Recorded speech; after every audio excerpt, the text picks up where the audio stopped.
నమస్తే అండి. నేను మీ doctor Shruti, consultant fertility expert, 39 hospitals LB Nagar branch. ఈరోజు కొన్ని డిఫికల్ట్ కేసెస్ గురించి మాట్లాడదాము.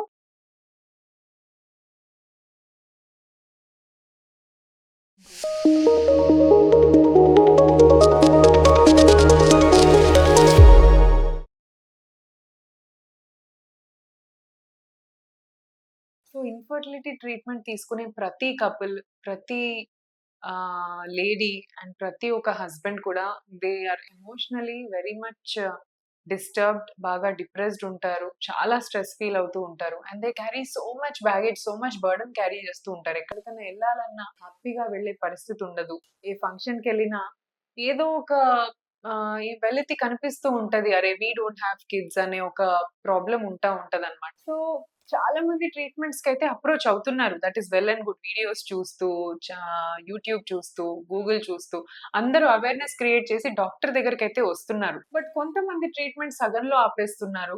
కొంతమంది ఫస్ట్ అటెంప్ట్ తర్వాత మళ్ళీ దే ఆర్ గెట్టింగ్ డిప్రెస్డ్. ఇంకా ఫస్ట్ అటెంప్ట్‌లోనే అది ఫెయిల్ అయింది. మళ్ళీ నాకు కాకపోవచ్చు. So, probably this is the end of my fertility journey అనుకోని they are not coming back అన్నమాట. But they are very beautiful examples that after multiple attempts conceive అయిన వాళ్ళు ఉన్నారు. So, for example let's take a case of IUI. So, మీకు 3 IUIs అయినాయి. మా దగ్గరికి patients వస్తూ ఉంటారన్నమాట. 3 సార్లు ఐయుఐ చేసుకున్నాం మేడం. That's it. ఇంకా వెళ్ళిపోయాము. మళ్ళీ ఇప్పటిదాకా మాకు ధైర్యం చాలలేదు. ఇంకా మేము ఆ ఫెయిల్యూర్‌ని మళ్ళీ మేము ఫేస్ చేయలేము. సో, మేము మళ్ళీ ఇంకా ట్రీట్మెంట్స్ అసలు తీసుకోదలుచుకోలేదు. అందుకనే ఇప్పటి వరకు రాలేదు. బట్ ఏదో చిన్న హోప్, మొన్న ఏదో వీడియో చూసి రావాలనిపించింది మీ దగ్గరికి. అందుకనే వచ్చాము అని చెప్పేసి ఒక కపుల్ వచ్చారన్నమాట. So, 3 IUIs have failed. So, IUI treatment అనేది కొద్దిగా లో సక్సెస్ రేట్ ఉన్న ప్రొసీజరే. అరౌండ్ 20% మాక్సిమం లేదా 25% ఒక 3, 4 సైకిల్స్ చేయించుకుంటే 25% దాకా రీచ్ అవ్వచ్చు సక్సెస్ రేట్. బట్ అలా అని చెప్పి మనము అక్కడే ఆగిపోవచ్చా? మన జర్నీ అక్కడే ఆగిపోతుందా? Definitely no. You have much better options IUI fail అయినా కూడా. వన్ ఈస్ ఐవీఎఫ్, మీ అందరికీ తెలుసు. ఐవీఎఫ్‌లో కూడా చాలా అడ్వాన్స్‌మెంట్స్ వచ్చినాయండి. Like how you select your egg, స్పెర్మ్‌ని ఎట్లా సెలెక్ట్ చేస్తున్నారు. ఒక ప్రాపర్ ఎంబ్రియో ఒక ప్రాపర్ యూట్రస్‌లో పడితే ప్రెగ్నెన్సీ వచ్చేస్తది. ఎంబ్రియో తయారు చేసేది మన చేతిలో ఉంటది. యూట్రస్ లైనింగ్ పెంచేది డాక్టర్ చేతిలో ఉంటది.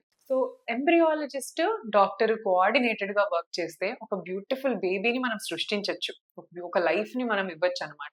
సో, ఇలా ఐయుఐస్ ఫెయిల్ అయ్యాయని చెప్పారు. Then we have used microfluidics. Husband was a smoker, diabetic also. So, ఇట్లా స్మోకర్ అని స్పెసిఫిక్‌గా ఎందుకు చెప్పాల్సొస్తుందంటే, సిటీ లైఫ్‌లో చాలా మంది స్ట్రెస్ రిలీవ్ చేసుకోవడానికో, దేర్ వర్క్ స్టైల్‌కో they are addicted to smoking more or less. So, వీళ్ళలో స్పెర్మ్‌లోని డీఎన్ఏ ఏదైతే ఉంటదో, అది డ్యామేజ్ చాలా చూస్తున్నామంట. స్పెర్మ్ డీఎన్ఏ ఫ్రాగ్మెంటేషన్ ఇండెక్స్ అంటారు. So, the sperm DNA fragmentation is becoming hire and higher. చాలా ఎక్కువ పెరిగిపోతుంది ఇలాంటి వాళ్ళలో. ఎస్పెషల్లీ డయాబెటిక్స్ ఉన్న హస్బెండ్స్, స్మోకింగ్ చేసేవాళ్ళు, ఇన్ఫెక్షన్స్ బాగా ఏదైనా క్రానిక్ ఇన్ఫెక్షన్స్ ఉండి, అండ్ ఎస్పెషల్లీ వారికోసిల్.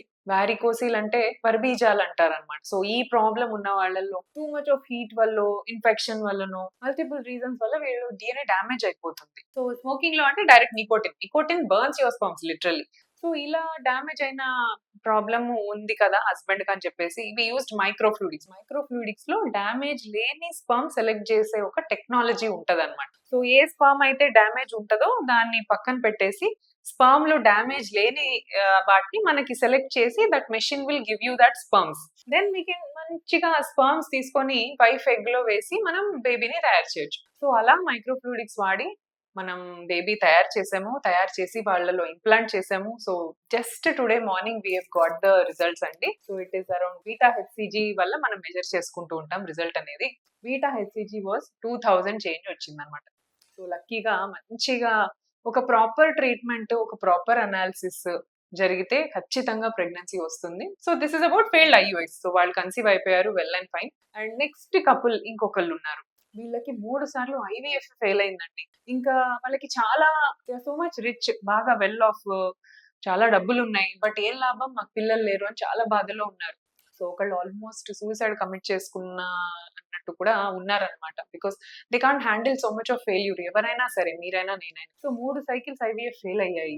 మరి ఈసారి ఎట్లా అని చెప్పేసి దే దే కేమ్ అండ్ వీళ్ళకి కూడా డిఫరెంట్‌గా అంటే లాస్ట్ టైమ్ ఏమేం జరిగినాయో అందరూ ప్రాపర్‌గా ట్రీట్ చేశారు. 3 ఐవీఎఫ్ సైకిల్స్ గూడా పర్ఫెక్ట్‌గా జరిగాయి. బట్ దెన్ కొంచెం టైం కూడా తీసుకున్నారు కాబట్టి బాడీ ఆటోమేటిక్‌గా కొంత రిపేర్ జరిగింది. బాడీలో ఉన్న ప్రీవియస్ ట్రీట్‌మెంట్ స్ట్రెస్ కానీ అదంతా కూడా పోయి కొద్దిగా ఇప్పుడు ఫ్రెష్ రిజువనేట్ అయిన బాడీ. సో, స్కాన్‌లో ఎగ్స్ బానే కనపడ్డాయి. And husband sperm was also fine. మంచిగా ఉంది.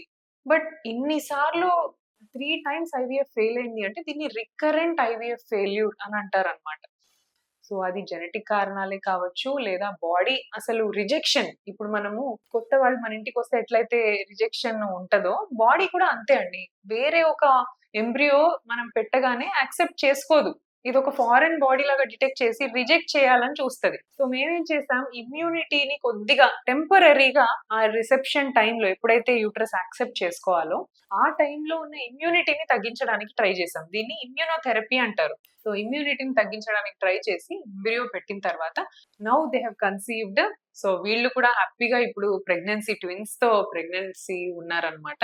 సో, ఇలాంటి వండర్‌ఫుల్ కేసెస్ చూస్తే మాకు ఇన్‌స్పైరింగ్‌గా ఉంటుంది. అలానే ఫెయిల్యూర్ అయ్యి మళ్ళీ మాకు దారి లేదా అనుకున్న వాళ్ళకి different treatments are always coming up. Newer treatments, newer advancements అన్నీ వస్తున్నాయి. అండ్ 49 ఎప్పుడు కూడా any advancement in the treatment ముందుంటది. మన దాంట్లో మన సిస్టమ్‌లో తీసుకొని మీకు ఇంకా సక్సెస్‌ని అందించడానికి అట్ అన్ అఫోర్డబుల్ ప్రైస్.